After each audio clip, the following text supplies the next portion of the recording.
presentation is to talk about here the research proposal, my research approach that I want to take. So here we want to understand these movements, right? And we want to understand what are the factors causing these movements. Well, what I want to do, I want to empirically determine what are the factors that explain the rise of the left, right? So here, the empirical strategy will be to collect data about the party orientation in the country, right, in terms of the president, the Congress, right? Then also gather data about these factors that other people have posited as an explanatory factors behind the rise of the left, right? So here, for my empirical analysis, there are two different channels that I can take actually. One is to do an analysis at the individual level. So here, there is actually a very useful survey, the Latino Barometro. That survey is provided from 1995 to 2007 for actually 18 Latin American countries. And what this survey does is it asks people to define themselves in the political ideology, to say where do they see themselves, right? In a scale from 0 to 10, do they see themselves in the left or in the right? So, and then also this survey is very useful because it also gives information about the demographics of the individual, and it also gives information about other values that the individual has. How does the individual perceive the level of government intervention? What does the individual believe about corruption, democracy? So at the individual level, we will be able to analyze what are the factors, the personal characteristics that can lead to more tendency towards the left. Well, at the other level, we can look at the data set that I kind of showed to you earlier, where we look at the data set on political institutions from Beck and others.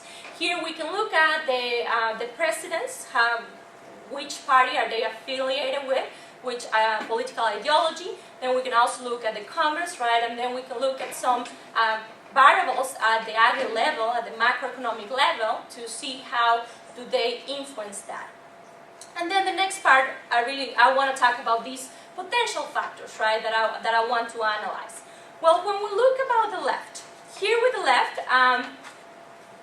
there are going to be distinctions here on the factors. One, I group them as sociocultural factors, then I'm going to talk about economic factors, and then I'll talk about other two factors. But here with sociocultural factors, here the first one is ethnic diversity.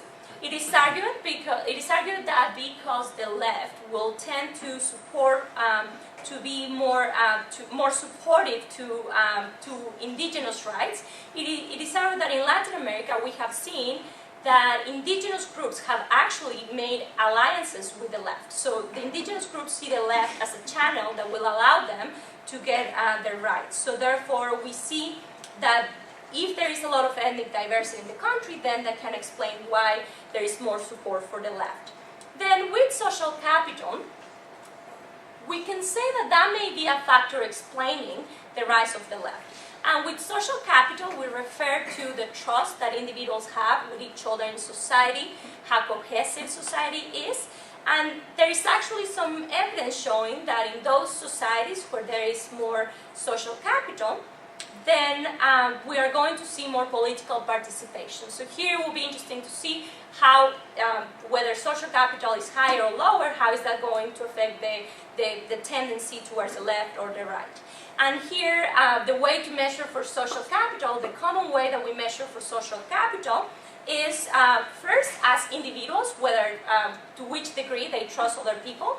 Then we also ask individuals about whether they participate in a political organization. We also ask them about whether they volunteer for a non-political organization.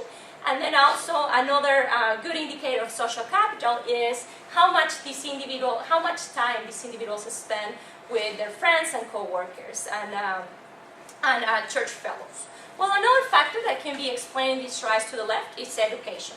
In Latin America, we know that educational attainment is very low when we compare it to other developing regions like Asia.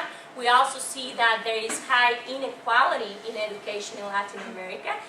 So therefore, because it is argued that the left party will be more likely to spend more on public education, then the higher the inequalities in terms of education, the more support for the left it is going to be. And then finally, I want to talk about the personal values. There is this cultural hypothesis that some people have proposed that explains why we have these recurrent waves of to turning to the left in Latin America. And it is argued that individuals in Latin America have inherited some values since the colonial period that will make them more prone to that type, to those forms of government.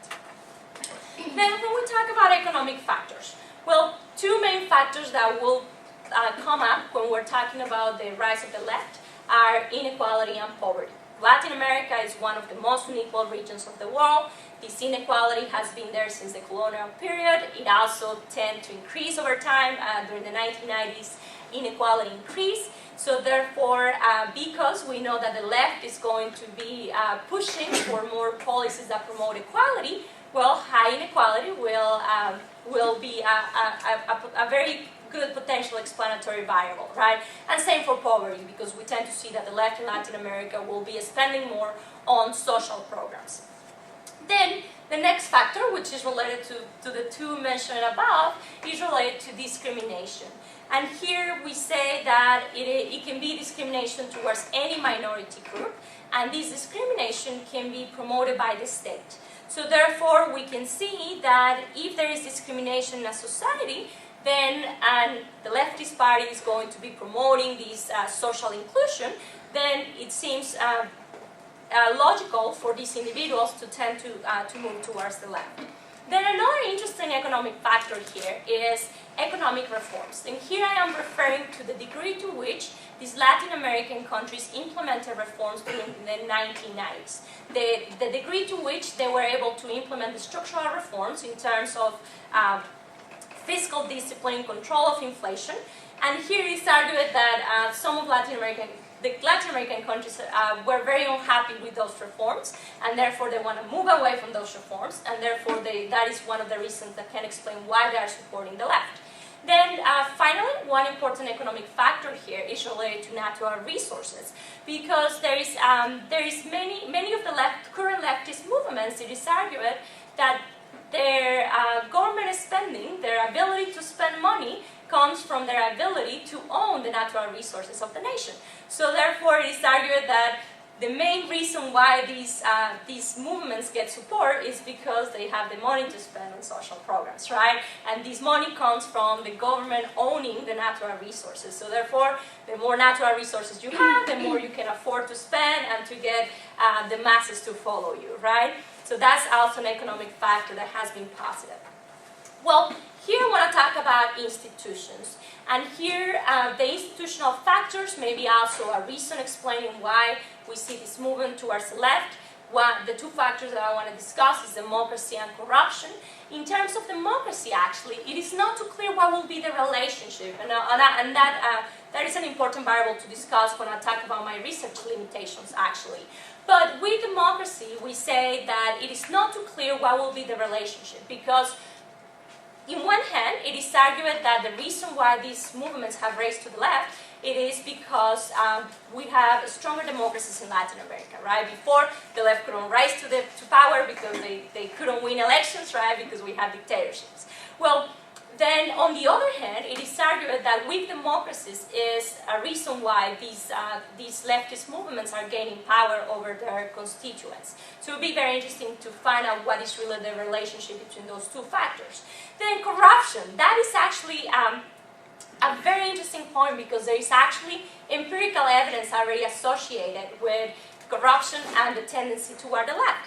Actually, here the argument, and the empirical evidence supports that argument, is that when individuals perceive that corruption is high in their country, then they are going to be more likely to vote for a leftist government.